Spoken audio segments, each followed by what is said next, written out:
maxkamadda gobol degme ee Gabiley ayaa maanta meel fagaara ah ku gubtay khamri ka badan 180 litir oo u dhiganta xaddiga foostadu qaato kaasi oo ay maxkamaddu xukun ku riday dadkii ka ganacsanayay khamrigaasi barasaabka gobolka Gabiley Mustafa Cabdi Ciise Shiine taliyaha qaybta gaashaanle Mahad Shaqale maayir xigeenka magaalada Gabiley Cabdi Yuusuf Daahir heer ilaaliyaha gobolka Gabiley Yuusuf Biixi Maxamed Garsoore Cabdi Kariin ayaa ka hadlay khamrigaasi iyo sida loo soo qabtay ciidankii soo qabtay aad ugu mahadsan hawsha ay qabteen waajibkoodii qaran way guteen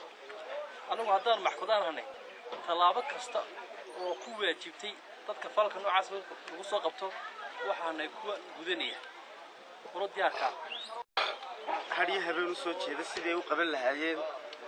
dambiyada kala duwan oo ugu horeeya mukhaadaraadka ciidanka booliiska baan ugu mahadnaqayaa gobolka oo ugu horeeya taliyaha qaybta iyo ciidankii ku soo guuleystay saldhigga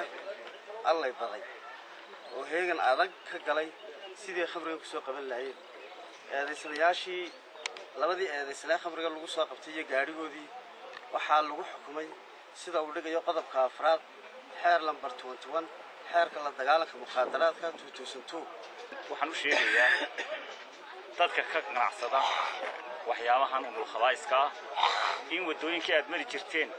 dhamaantood oo bilayska Soomaaliya bilayska gobolku ay diyaar ku yihiin iyagoo gacan ka helaya dadweynaha ama deegaanada runtii ay wadooyinkaasi maraan khamrigaasi waxa ku soo guuleystay ciidanka bilayska gobolka Gabiley saldhigga allay baday waxaan leeyahay aad iyo aad baad ugu mahadsantiin taliyaha saldhigga iyo ciidankiisaba howlgalka qiimaha leh ee qabateen ciidanka kalena waxaan ku boorinayaa iyaguna inay sidaas si leeg ay u dadaalaan ay kuma soo qabtaan muqaadaraadka dalka soo gudbay booliska inay ku filaadeen nabadgelyada gobolka haddii ay bari cabasho jirtay maanta cabasho ma jirto